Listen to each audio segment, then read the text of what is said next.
Beauty and the Beast. In a faraway country lived a rich merchant with his 3 lovely daughters, Bliss, Blossom, and Beauty. They lived comfortably in a large house with many servants.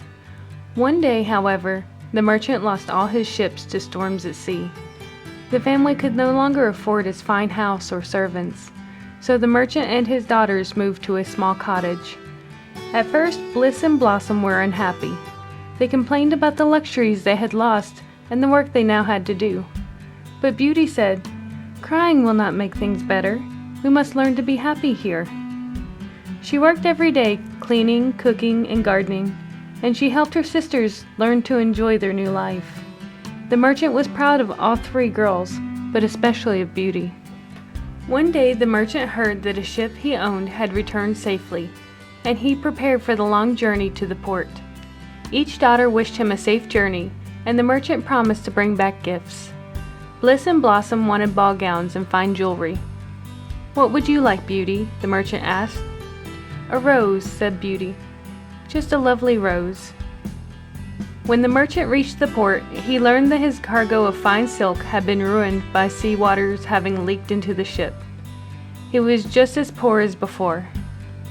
The merchant rode sadly home, passing through a part of the woods that he had never traveled before.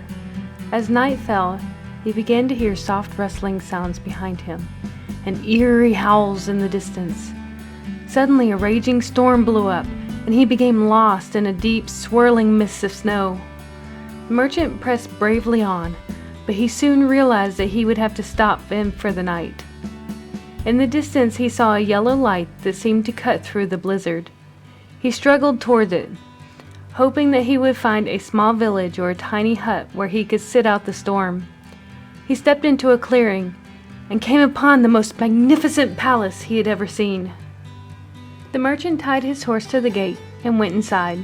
He could not find the owner of the castle, but he did discover an inviting fire, a wonderful meal, and a soft, warm bed. The next morning the merchant explored the palace grounds. Even though it was winter, the garden was filled with colorful flowers of all kinds. He came upon a lovely rose bush, and remembering Beauty's request, he decided to pick one for her. As he broke the stem of the flower, the air was filled with a terrible roar, and a huge beast appeared as if from nowhere. "Thief! Robber!" the beast bellowed. "I offered you food and shelter, and you stole from me. For this, I must put you in the dungeon."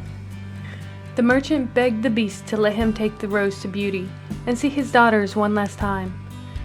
Touched by the man's love for his family, the beast gave him a magic ring to take him from the castle to his home, and the merchant promised to return and accept his punishment. He arrived home and told his daughters what had happened. "Must you go, father?" asked Bliss. "We will miss you so." "It is only a beast," protested Blossom. "Do you have to keep a promise to such a creature?" "I gave my word," said the merchant. Beauty said nothing, but as soon as all were asleep, she took the magic ring and used it to carry her to the castle of the beast, knowing that her father could not follow her. Beauty told the beast that she wanted to take her father's place. When he plucked the rose, he was only doing as I had asked. She explained, "I should be the one to stay here with you." Again, the beast was moved, and he agreed. "You will not stay as a prisoner, but as my guest." The beast worked hard to make Beauty happy. He saw that she had beautiful clothes, delicious meals, and fresh flowers from the garden. Every evening they would have dinner together and spend many hours talking. The beast soon fell in love with Beauty. He often thought of telling her, but he was ashamed of his frightful appearance and so never spoke of his feelings. In time, Beauty came to care for the beast very much. She admired the pride he took in his garden, and she loved the gentle way he tended to the animals on the palace grounds. But she also missed her father and sisters, and one day she asked if she might visit them. "Very well," said the beast, giving her a magic ring, "but I can only let you go for 10 days. At the end of the 10th day you must return." Beauty went home, and her family was overjoyed to see her. When the time came for her to return to the beast, she could not bear to leave. She decided to stay one more day. As Beauty slept that night, she dreamed that the Beast was lying helpless in his garden. He seemed to be dying. She was so frightened by the dream that the next morning she used the ring to return to the palace. All was strangely quiet. She called out, but heard no answer. She rushed to the garden and found the Beast lying just as she had seen in her dream. "Oh, Beast, don't die," she cried. "You are so kind, and I do love you. You are ugly, but your goodness is easy to see." With Beauty's words, the Beast changed into a handsome prince.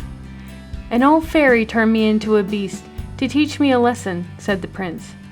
"I was often cruel to animals that I thought were ugly.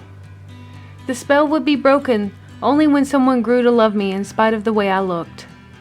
The prince and the beauty were married at once. Her father, her sisters, and all the people who belonged to the prince's court came to celebrate the wedding. No longer a beast in either body or spirit, the prince loved Beauty with all his heart and provided for her and her family for the rest of their days.